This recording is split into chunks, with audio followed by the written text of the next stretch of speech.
Now let's go to Hélène in Paris. Hélène, as I mentioned, the Vice President of the French Senate, and France, of course, is always key in these debates. It's been the driving force. I know that Hélène didn't like my term leadership the other day, but I hope she would agree with driving force of the EU's need for more strategic autonomy. President Macron is not the first French leader to articulate that rationale.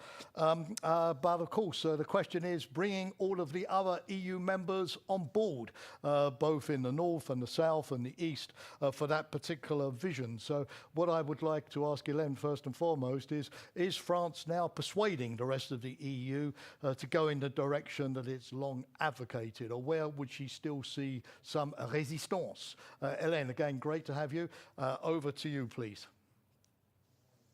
Well, thank you very much, and congratulations for organizing this event. I think we need to talk about Europe more, and this is one great forum that we have to do so.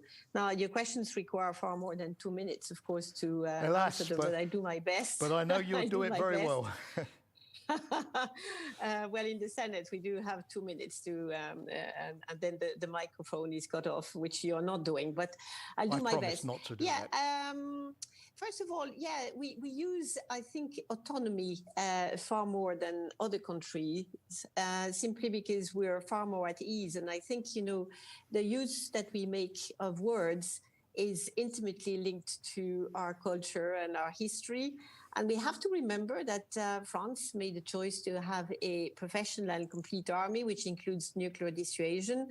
It gives us a special place in the international institutions, and therefore we do have this freedom to make our own decisions. We made one in the war in Iraq when we didn't join a coalition at the time.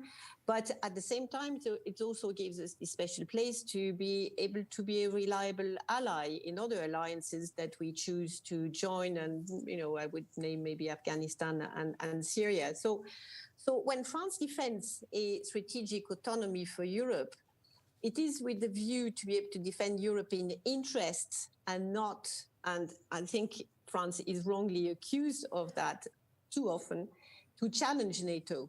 I think we all agree, and France has rejoined NATO and is not today willing to leave it again. I think we're very happy to see that we are part of an operational military structure which works extremely well. However, we also see that there are weaknesses, and for instance, at the moment, the conflict between Azerbaijan and Armenia, we see that NATO is not capable of providing a solution the way it did, for instance, in Kosovo. It's different time and different story.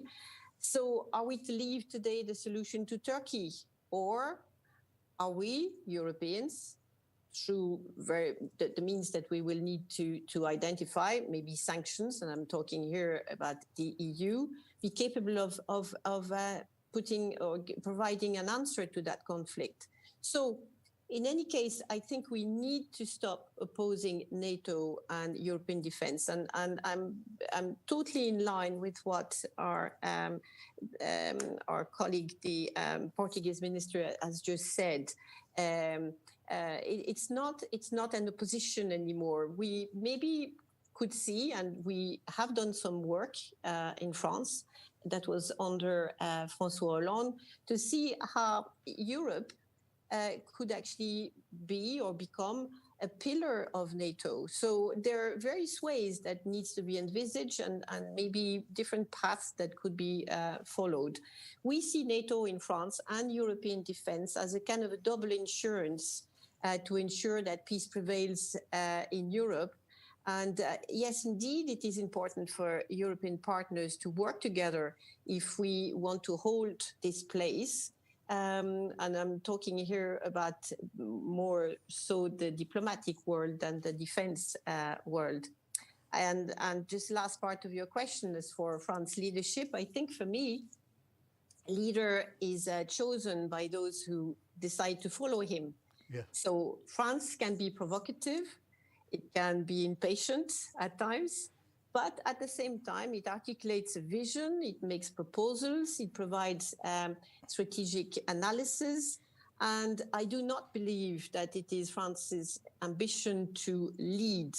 I think, and we have today the strategic compass that has been launched under German presidency. I'm very happy to see that under the Portuguese presidency, a lot of work will be done, and it will actually finish under France presidency in 2022.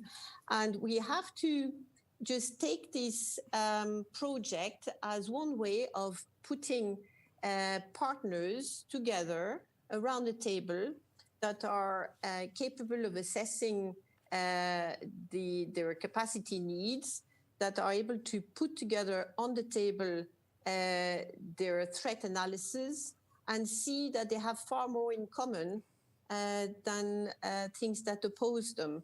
And maybe if we're to draw lessons from the Brexit, the one lesson that comes to my mind is that we can be very strong when united in our diversity.